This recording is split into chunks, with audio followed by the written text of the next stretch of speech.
Drowning victim rescue. Once you have entered the water, approach the victim from behind using the modified front crawl or modified breaststroke. Secure the victim by placing your arms in a hooking motion under the victim's armpits. Position the victim on the rescue tube by slightly leaning their upper body onto the tube for flotation. Make sure to secure the victim by grasping onto their shoulders. Using strong circular kicking motions, move the victim to safety. It may take a second to gain momentum before you start moving with the victim. If the victim is able to kick, they may assist you in reaching the edge or shallow area. If the victim is conscious, make sure to communicate to them that you are the lifeguard and you're there to help. As you reach the edge, do a spinning rotation so that the secondary lifeguard may assist in assessing the victim's condition. Unresponsive victim rescue.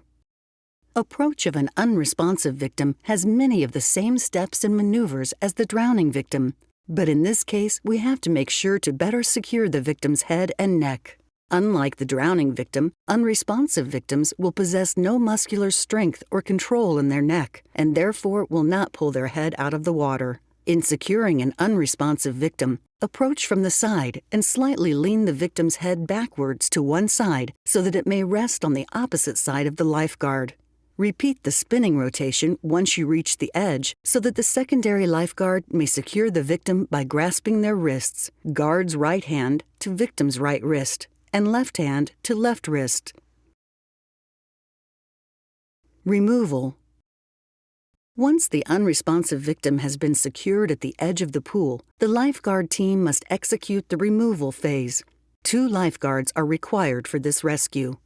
First, the primary lifeguard will exit the pool to retrieve the strapless backboard once the victim has been secured at the edge. Next, the primary lifeguard will bring the backboard to the water's edge. The secondary lifeguard will indicate whether the board should be placed to the left side or right side of the victim. If the secondary lifeguard's left hand is on top, the board is placed to the left. If the right hand is on top, the board goes to the right.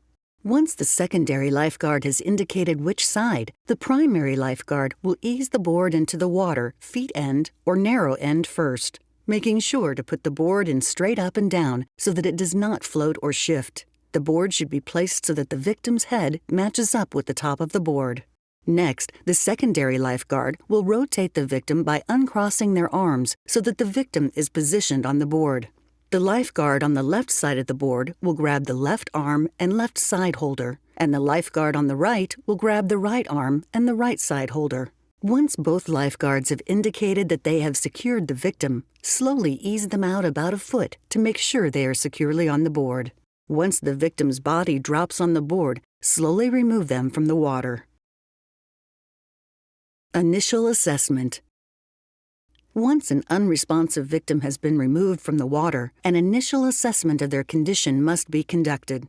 Lifeguards must check the airway, breathing, and circulation of the victim, giving specific care such as rescue breathing or CPR as needed. Remember to always use protective barriers such as latex gloves and breathing barriers. Escapes. If a lifeguard finds him or herself in a situation where a victim has grabbed onto them for flotation, it is important to stay calm. If possible, give the victim the rescue tube and tow them to the nearest edge or shallow area. If it's not possible to simply give them the rescue tube and they are actively latched on, follow these escape steps. Step 1. Take a deep breath and submerge underwater. Often, once air is taken out of the equation, the victim will quickly let go and return to the surface. If this does not occur, grab closest to the victim's elbows as possible and try and force them up and over your head. Step 2. Swim a safe distance from the victim. Regain your rescue tube and reassess the situation. If it is possible to simply use a tube extension, do so and tow the victim to the edge. If this is not possible, retry the rescue, always coming from behind the victim and reassuring them verbally when possible. If the victim has latched on to another patron, multiple lifeguards should be used for the rescue. Simply secure the larger of the 2 victims and with assistance tow them to safety.